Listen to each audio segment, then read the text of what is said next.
Hello everyone, I am Sonam. Welcome back to my YouTube channel Apna Vidyalaya. आज के इस video में हम पढ़ने वाले हैं कि इस वीडियो में हम आप सभी लोगों के लिए लाए हैं एक बहुत ही बेहतरीन और इम्पॉर्टेंट टॉपिक।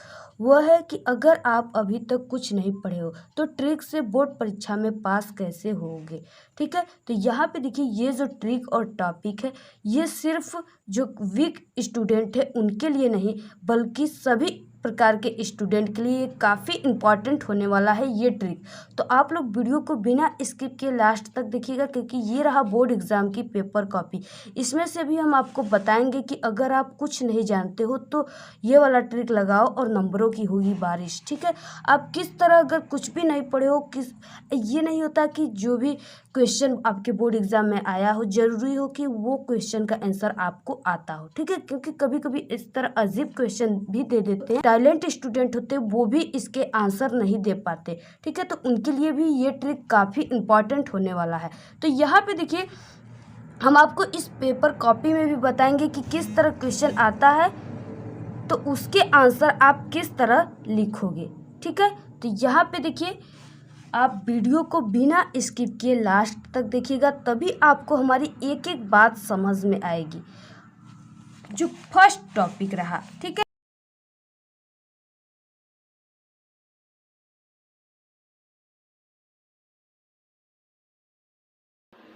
यहाँ पे देखिए, जैसे ये रहा आपका क्लास 12th का पेपर। ठीक है, केमिस्ट्री का।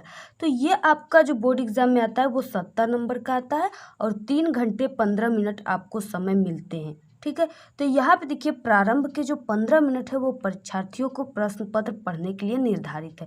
तो आपको इस 15 मिनट में, ठीक है, ये जो 15 मिनट है ये आपके लिए वेरी इंपॉर्टेंट है, क्योंकि इसमें आपको क्या करना है कि सभी क्वेश्चन को, सभी प्रश्न को बिल्कुल सीरियस से पढ़ते जाना है।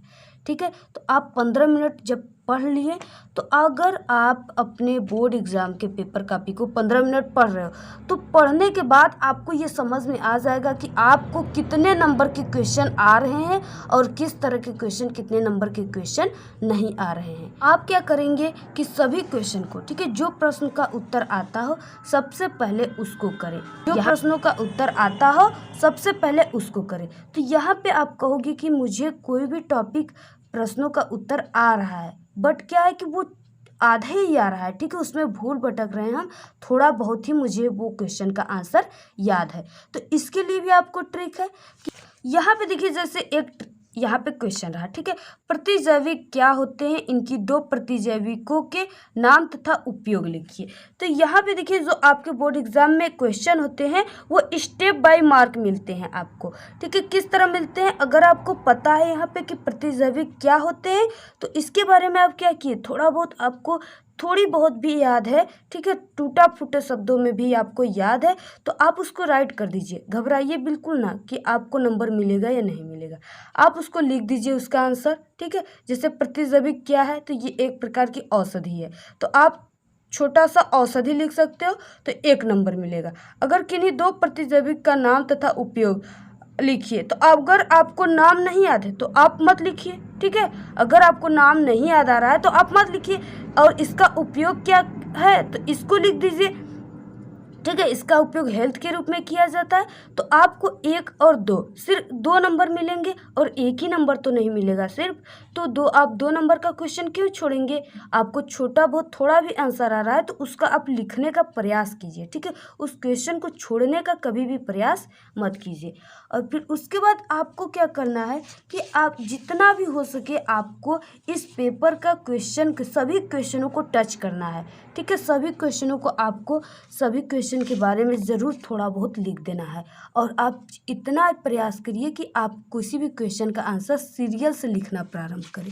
ठीक है, देखो पहला क्वेश्चन रहा, ठीक है, इसके क्वेश्चन का आंसर आप लिखो, फिर दूसरे का, तीसरे का, इस तरह आप सीरियल से लिखते जाएंगे तो और भी आपके लिए काफ़ी अच्छा रहेगा। और टीचर को कॉपी आपके चेक करने में, अगर आप कुछ भी लिखे हो, थोड़ा बहुत भी लिखे हो, ठीक है, तो टीचर को कॉपी चेक करने में ये दिक्कत नहीं होगा और देखेगा कि नहीं आप टैलेंट स्टूडेंट हो, कुछ जानते हो, तभी आप सभी क्वेश्चनों को टच किए हो और सभी क्वेश्चनों के बारे में आप लिखे हैं। ठीक है, तो इसलिए आपसे जितना हो सके आप क्वेश्चन को सीरियल से, सभी क्वेश्चनों का आंसर अपने टूटी फूटी शब्दों में ही दीजिए, लेकिन सभी क्वेश्चनों को आंसर को देने का प्रयास कीजिए, क्योंकि अगर कोई भी क्वेश्चन 4 नंबर का है तो अगर आप उसके आंसर को अपने टूटी फूटी शब्दों में थोड़ा बहुत भी जैसे कीवर्ड मिलना चाहिए, जैसे कोई भी आप क्वेश्चन पढ़े हो, ठीक है, तो उसके बारे में अगर वो पहला पार्ट से आपके आ गया, केमिस्ट्री से ठोस अवस्था से आ गया, ठीक है, उसके बारे में अगर ठोस अवस्था से कोई भी क्वेश्चन आ गया, आपको ठोस अवस्था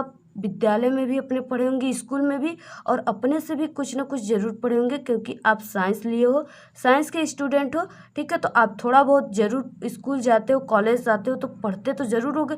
अगर आपको सॉलिड स्टेट से कोई भी टॉपिक आपको याद हो तो आप उस क्वेश्चन में लिख दिए, चाहे वो कोई भी ठोस अवस्था का क्वेश्चन क्यों ना हो, ठीक है। तो अगर आपका 4 नंबर का क्वेश्चन रहेगा तो आपको कोई भी टीचर पूरा, ये नहीं कि आपको एक भी नंबर नहीं देगा, ऐसा कभी नहीं होगा।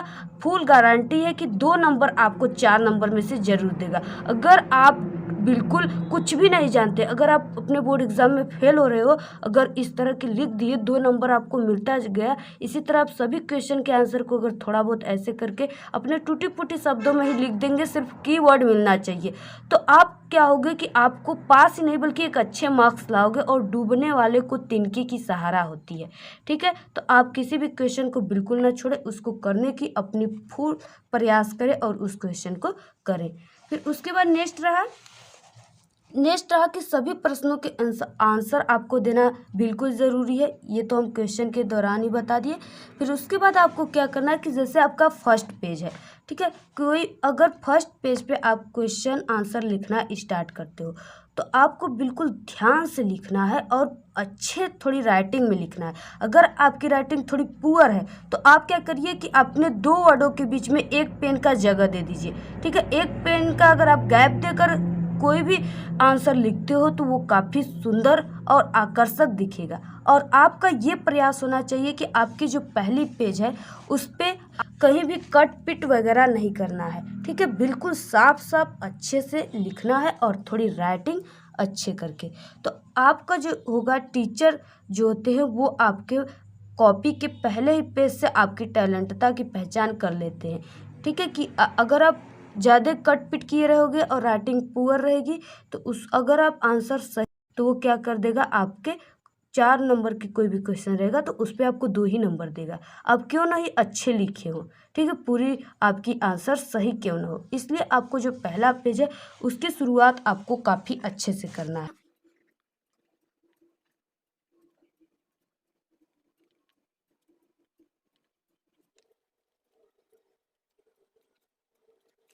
पहले पेज की शुरुआत आपको अच्छे से करना है, ठीक है, अच्छी लिखावट में करना है। अगर आपको कोई भी क्वेश्चन नहीं आता हो, ठीक है, यहाँ पे जैसे हिंदी हो गया, हिंदी में भी आपको पहले क्वेश्चन का आंसर अगर आपको नहीं पता है, ठीक है, तो आप यहाँ पे छोड़िए बिल्कुल मत, इस क्वेश्चन का आंसर बिल्कुल आप ना छोड़िए, ठीक है। आपको यहाँ पे जैसे आ गया, सर्जक की मौलिक उपलब्धि का प्रमाण क्या है, तो आपको तो इस पैराग्राफ होता है, पैराग्राफ में से आंसर लिखना होता है, तो आप इससे भी रिलेटेड कोई भी यहाँ से इससे रिलेटेड इसमें से आपको आंसर मिलेगा, खोजकर आप लिख सकते हो और आपको ये पूरे टोटल के 2 नंबर मिल जाएंगे। अगर नहीं पता है फिर भी ये पैसेज, ठीक है, थोड़ा बहुत जो इस कहानी से रिलेटेड है उसमें से कोई भी कीवर्ड आप जानते होंगे, यानी कोई भी शब्द इस क्वेश्चन से जानते होंगे, तो आप इसके बारे में लिख देंगे, आपको पूरे के पूरे 2 न मिलेंगे तो 1 नंबर तो ज़रूर मिलेंगे, ठीक है। तो आप लोग देखिए, कोई भी अगर क्वेश्चन आप छोड़ दोगे, ठीक है, क्वेश्चन को कभी मत छोड़ना, किसी भी प्रश्न को।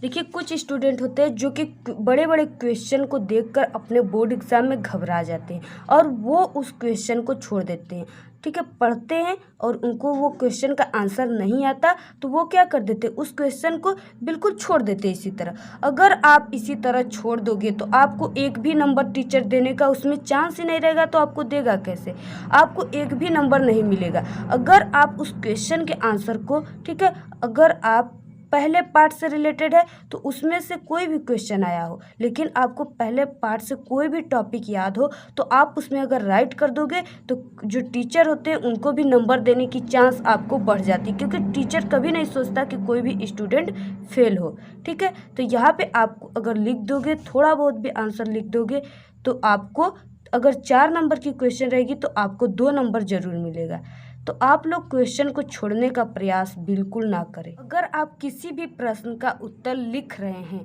तो ठीक है, अगर आप किसी भी आप देखिए, ये जो बात है ये सभी स्टूडेंट के लिए, चाहे वो टॉपर हो या कमज़ोर स्टूडेंट हो, सभी स्टूडेंट के लिए बिल्कुल ध्यान देने वाली योग्य बात है कि अगर आप किसी भी प्रश्न का उत्तर लिख रहे हैं तो मार्क्स, ठीक है, यहाँ पे कहा गया है कि अगर आप किसी भी प्रश्न के उत्तर को अगर लिख रहे हैं तो उसके सामने, ठीक है, किसी भी प्रश्न के सामने जितने नंबर का वो होता है प्रश्न, उसका आंसर उतने नंबर आपको यहाँ पे लिखा रहता है, ठीक है, स्टेप मार्क्स होते हैं। तो आपको देखिए ये नहीं कि कोई भी क्वेश्चन 2 नंबर का है, ठीक है, 2 नंबर का है तो आप क्या किए कि उसके आंसर को बिल्कुल 1 पेज 1.5 पेज लिख दिए, ठीक है, ज़्यादा पेज लिख दिए, सोच रहे हो आप कि ज़्यादा पेज लिखेंगे तो ज़्यादा नंबर मिलेंगे, नहीं, जितना क्वेश्चन के सामने आपका दिया हुआ है नंबर आपको उतना ही नंबर मिलेगा, आप चाहे जितना पेज क्यों ना लिख दो, ठीक है। इसलिए आप क्या करिए कि आप कोई भी क्वेश्चन का आंसर देते समय उसके सामने लिखा हुआ नंबर को ज़रूर देख ले कि वो कितने नंबर का है। अगर 2 नंबर का है तो आप जान जाइए कि उसके जो आंसर होंगे वो सिर्फ 2 और 3 लाइन ही हो सकते हैं, ये नहीं कि 1 और 2 पेज हो, ठीक है। 1 और 2 पेज अगर आप किसी भी क्वेश्चन का आंसर लिखने लगोगे तो आपके जो टाइम है वो काफ़ी वेस्ट हो जाएंगे और आप सिर्फ एक ही क्वेश्चन में लगे रहेंगे, अदर क्वेश्चन को आप टच नहीं कर पाएंगे। इसलिए आपको ये बहुत ही ज़रूरी बात ध्यान देना है सभी स्टूडेंट को कि आप किसी भी क्वेश्चन को आंसर देते समय आप उसके सामने अंकित जो नंबर है आपके पेपर में उसको देख लीजिए कि वो कितने नंबर का क्वेश्चन है, ठीक है। तो यहाँ पे देखिए, अगर आपका अभी तक बोर्ड एग्ज़ाम की तैयारी नहीं हुई है और आपके समय भी चले गए हैं, तो अगर आप अभी तक कुछ भी नहीं पढ़े हैं तो आप सभी लोगों के लिए ये ट्रिक वरदान सिद्ध होगा, क्योंकि डूबने वाले को तिनके की सहारा होती है, ठीक है। अगर आपको इस ट्रिक से अगर आप पास हो जाते हो, आपकी लाइफ बन जाती है, फेल होने से आप बच जाओगे, तो आप इस ट्रिक को ज़रूर फॉलो करिए। और आप लोग कमेंट करके ये मत कहिएगा कि मैम इस ट्रिक से क्या हम पास हो सकते हैं, क्योंकि हमने 100% फुल गारंटी और कई एक्सपीरियंस के साथ आपको इस ट्रिक को हमने बताया है, ठीक है। इस ट्रिक को आप अप्लाई करिए, हमारी 100% फुल गारंटी कि आप कभी भी फेल नहीं होगे और आपकी ज़िंदगी बन जाएगी, ठीक है, आपकी लाइफ बन जाएंगे। तो आज के इस वीडियो में इतना ही। आपको वीडियो कैसा लगा? अगर वीडियो पसंद आए तो एक बड़ा सा लाइक कर दीजिए, चैनल को सब्सक्राइब करके बेल आइकन को जरूर प्रेस कर दीजिए, कमेंट करना बिल्कुल ना भूले। Thank you, all the very best, bye bye.